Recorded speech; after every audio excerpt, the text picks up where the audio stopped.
This is NBC Nightly News with Jose Diaz-Balart. Good evening, I'm Gotti Schwartz in for Jose tonight, and we start with new questions from that deadly shooting in Atlanta. This was the scene near the CDC and Emory University, a massive law enforcement response to that rampage which caused damage like this.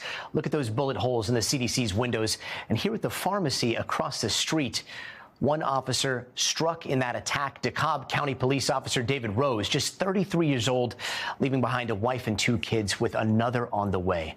Police also identifying the suspect, 30-year-old Patrick Joseph White. Now the investigation is focusing on the motive. A neighbor telling our team today that White repeatedly expressed anti-vaccine views. Priya Shrithar has the latest from Atlanta. Tonight, officials in Georgia releasing new information about that deadly shooting near the CDC and Emory University in Atlanta. The Georgia Bureau of Investigation identifying 30-year-old Patrick Joseph White as the suspected shooter. We'll run an active shooter response. White lived at this home about 30 miles away from where the shooting took place. A neighbor who says she knew him well but didn't want to be identified, telling NBC News White had expressed anti-vaccine sentiments to her on multiple occasions and that he told her he believed the COVID vaccine made him sick. Other neighbors say they're completely shocked. I didn't think that it would be someone down the street. It's very unnerving. The shooting broke out around 5 p.m. Friday, sending both the CDC and Emory University into lockdown for several hours. Officials say police heard gunfire inside a CVS pharmacy and that several rounds went into the CDC nearby. Authorities later finding White on the second floor of the CVS building with a gunshot wound. It's unclear if it was self-inflicted or from police. He died at the scene, and authorities still don't know the motive for the shooting. Late Friday, authorities announcing the death of 33-year-old DeKalb County Police Officer David Rose, who was shot while responding to calls of an active shooter. Rose was a father of 2 children with a third on the way and had only graduated from the police academy in March. This officer responded to the call as he was trained to do, and he lost his life. And Priya Shrithar joins us from outside the CDC. Priya, what are we hearing from the director of the CDC? Well, Gotti, the CDC director is calling this an attack. In an email to staff, she says they'll all be working remotely on Monday while they conduct a security assessment here before everyone can return to the office. Gotti? Priya Shrithar in Atlanta, thank you. Overseas, Ukrainian President Zelenskyy is rejecting President Trump's proposal for a land swap with Russia.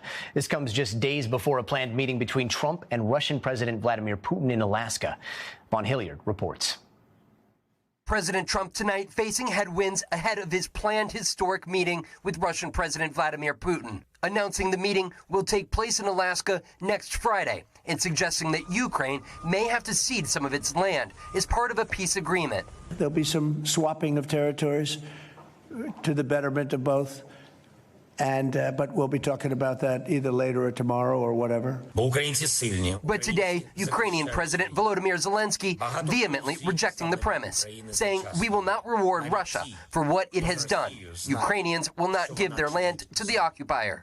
A senior U.S. official telling NBC News that top Ukrainian officials met today with Vice President Vance, Secretary of State Marco Rubio, and White House Special Envoys Steve Witkoff and Keith Kellogg ahead of the Trump-Putin meeting to engage on principles of a potential proposal for a ceasefire, including possible security guarantees. NBC News now learning, according to a senior U.S. official and 3 people briefed on discussions, the White House is considering inviting Zelenskyy to Alaska. The Ukrainian president asserting that any deal between Trump and Putin will achieve nothing without Ukraine at the table and will be dead decisions that will never work. The president, for a second time this year, had set a deadline for Russia to enter into a ceasefire and effectively bring its war to an end. 10 days from today. But last night, that deadline came and went without a mention of any consequence. Instead, the president now set to welcome Putin to the American homeland in what will be Putin's first time on U.S. soil in 10 years, despite his Russian military continuing to kill Ukrainians. Overnight, Russia launching dozens of drone attacks in its continued bombardment. And Vaughn Hilliard joins us live from the White House. Vaughn, if Zelenskyy were invited to Alaska, could that mean all three presidents are going to appear together? Gotti, it would be a staggering surprise to see all three presidents in the same room. Just 2 days ago, let's be clear, Putin said that Ukraine would have to meet certain conditions for him to have a direct meeting with Zelenskyy. But in his words, Ukraine was far from having met those demands. Gotti? Vaughn Hilliard, thank you. And to the Middle East now, where new images show signs of the Israeli military building up along the Gaza border as Israel faces growing backlash from the international community for its plan to take over Gaza and insufficient food aid in the Strip. Molly Hunter has the latest. As parachutes of aid plunge to the ground in Gaza, a crude and dangerous delivery. Today, an aid crate crushing to death 14-year-old Mohammed Eid. Desperation like this knows no limits. Dozens crowding this balcony before it collapses, unclear how many were injured. We're powerless, says Malak Abu Sita. We're calling on the international community to protect us from Netanyahu. The Israeli Prime Minister's latest plan, a new military push to take over Gaza. The UN calling it a dangerous escalation. Germany taking action, imposing a partial arms embargo. Arab states issuing a joint statement expressing categorical rejection, and Hamas calling it a new chapter in the war of extermination. And in Israel, thousands taking to the streets this weekend. We want to stop the war. We want to bring the hostages home, and we want to stop the suffering of the Gazan people. Today, hospitals in Gaza recorded 11 new deaths citing malnutrition, according to the Ministry of Health. And tonight, in a renewed push for a deal, U.S. Special Envoy Steve Witkoff is in Ibiza, Spain, meeting with the Qatari Prime Minister about a, quote, workable proposal. With a ceasefire on the table, it may delay Prime Minister Netanyahu's military push. But in response to the international outcry, there is a rare UN Security Council emergency session tomorrow morning. Gotti? Molly Hunter, thank you. And here at home, evacuation orders were lifted as firefighters gained the upper hand in the battle against the Canyon Fire. That's burned some 5,000 acres in Southern California. But CAL FIRE says it is now more than 25% contained. And check this out. Severe storms slammed the plains today in Nebraska. A massive tree crashing down into a house. Thankfully, the person who took that video says she and her family are safe. Meanwhile, supporters showed up at a rally in Texas tonight to protest Republican efforts to redraw the congressional map there, and it comes as officials ramp up a legal battle against the Democrats who fled Texas to try to block that effort. Ryan Chandler reports from Austin. Tonight, the fight to redraw the political map in Texas is escalating. We're never giving up, and we're never bending the knee. Are you with me? With a rally against the state's redistricting push and 4 Democrats who fled the state to stop it. We can't do it without you. I know your hearts are with us. Texas Democrats on the run, appearing virtually as they try to block their Republican colleagues from creating 5 new GOP congressional seats. Former Congressman Beto O'Rourke defending his political action group's effort to foot the bill. And slamming Attorney General Ken Paxton after he won a decision to halt them from helping to fund Democrats' expenses. He tried to stop us from raising money to support these Democrats in the fight. He lost. In a new filing, Paxton is asking a California court for the authority to execute civil arrest warrants for Democrats who've left the state. Some appeared alongside Governor Gavin Newsom Friday. He announced California will put a retaliatory redistricting map on the ballot this November. We'll pick up 5 seats with the consent of the people, and that's the difference between the approach we're taking and the approach they're taking. 3 Texas House sources tell NBC News those Democrats have already left California. We're going to be able to get all of the business done. It's just a matter of when. That's it. The chairman of the Texas House Redistricting Committee argues it's not about advantage, it's about balance. Are you concerned about the promised retaliation from Democratic states if we pass these maps? Retaliation, they did it first to begin with. And Ryan joins us from outside the Texas Capitol. Ryan, what is the Democrats' plan to push back? Well, all the Democrats I've spoken to in Chicago, Gotti, tell me that they are not coming home until they kill this special session on August 19th. That'll force Governor Abbott to call another one, and he tells me he will call another and another until these maps pass. Gotti. Ryan Chandler out in Austin. Ryan, thank you. And tomorrow on Meet the Press, Kristen Welker will have an exclusive interview with Illinois Governor J.B. Pritzker, along with Senator Lindsey Graham and former Attorney General Eric Holder. That's right here on NBC. And turning now to New York, where 3 people were hurt in a shooting in Times Square overnight. Police say someone opened fire in the middle of the popular tourist destination. You can see the aftermath with people being escorted out of the area, a large police presence there. A suspect is under arrest tonight, and police say some sort of verbal altercation might have led to that shooting. And still ahead tonight, SpaceX making another picture-perfect splashdown, but this return was a first of its kind. Plus, the fight over farm technology and why some farmers say a ban on robotics in the fields could hurt business and your wallet. That's coming up next. And back now with NASA's SpaceX Crew 10 splashing down in the Pacific earlier today, not far from San Diego. On board 2 NASA astronauts, a Japanese astronaut and a Russian cosmonaut. NASA says Crew 10 is the first commercial space crew mission to splash down off the California coast.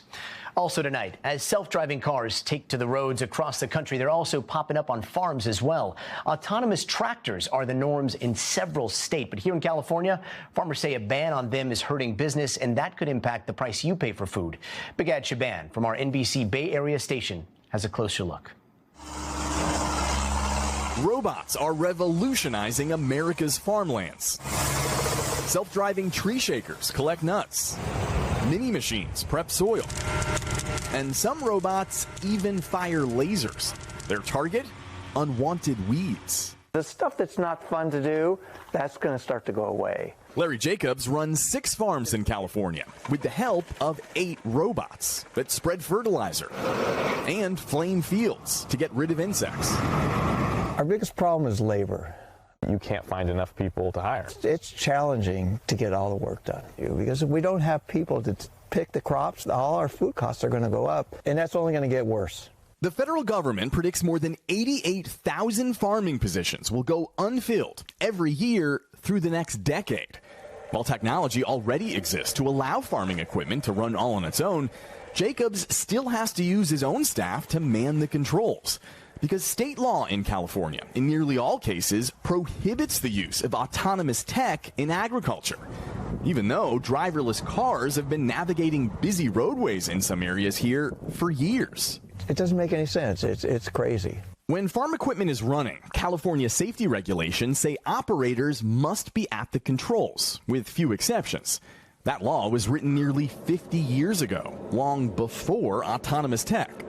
These advancements were largely developed in California, but farmers here legally can't benefit from them.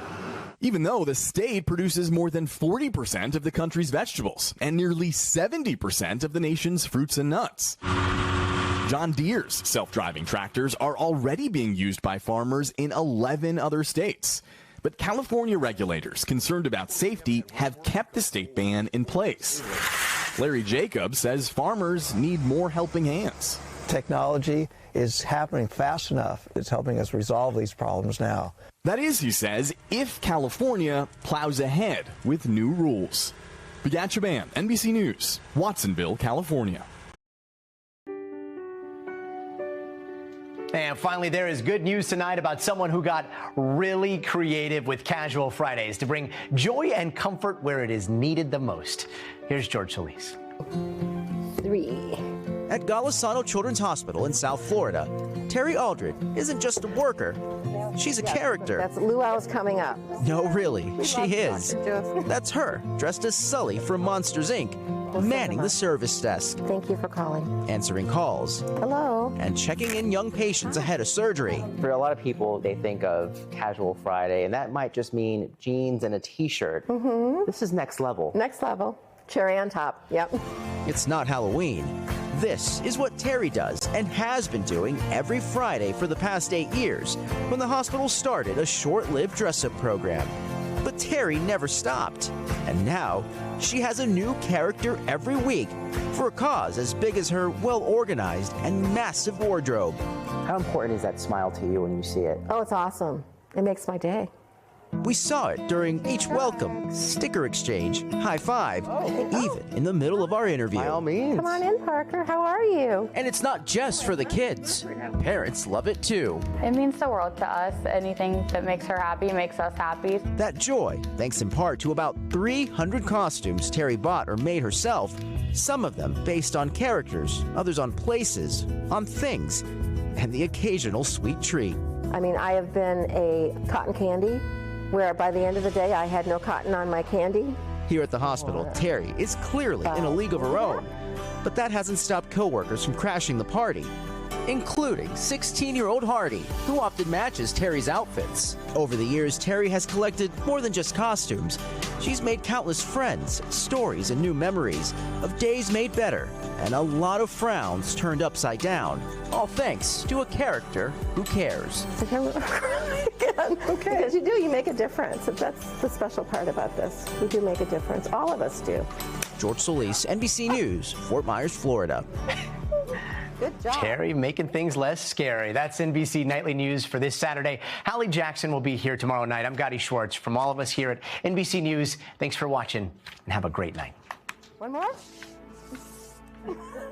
We thank you for watching, and remember, stay updated on breaking news and top stories on the NBC News app or watch live on our YouTube channel.